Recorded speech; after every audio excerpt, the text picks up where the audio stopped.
Learning how to grow our own is exciting, but finding out what to do next, here comes the science.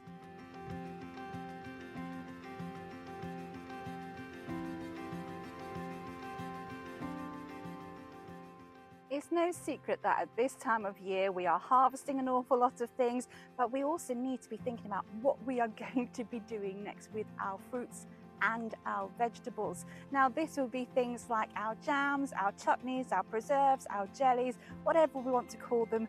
We need to be thinking a little bit about science as to how exactly we're going to get all of this into this nice little jelly formation.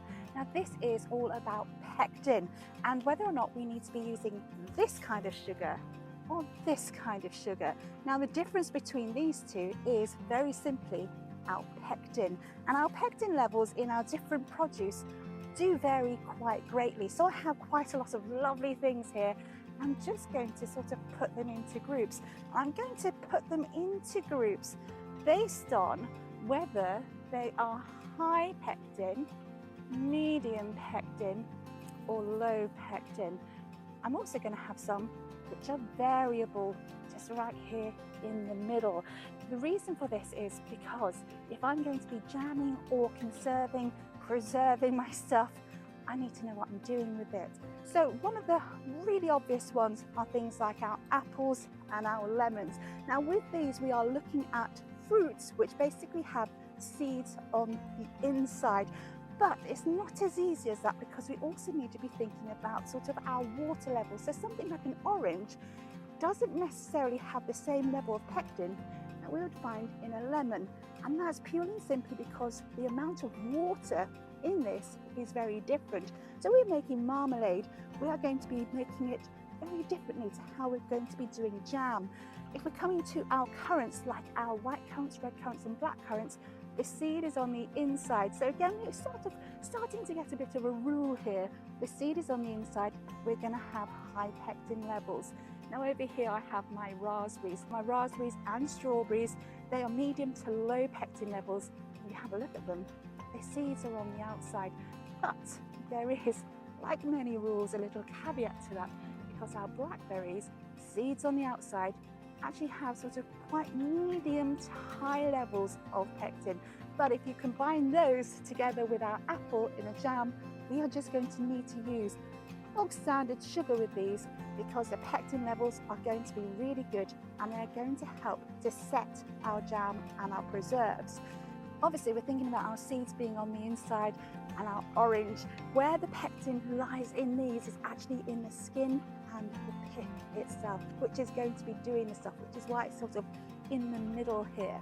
Next to these I have got some lovely little plums. Now again, technically because of the water level in these are quite low in pectin. However, similar to the orange, it's not actually the skins that are going to give us the pectin in these.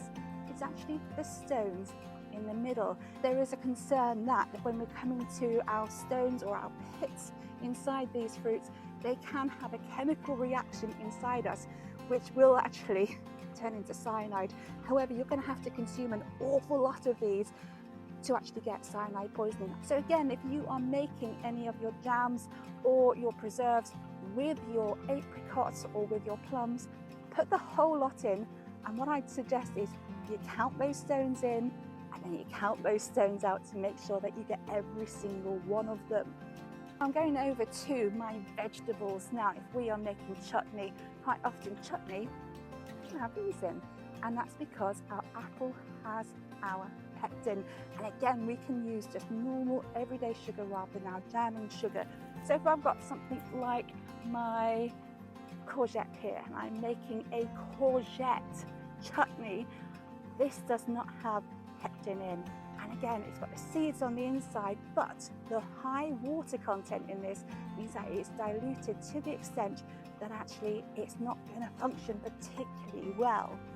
Now I have rhubarb, and again rhubarb is one of those things which we quite often treat as a fruit, but it is technically a vegetable.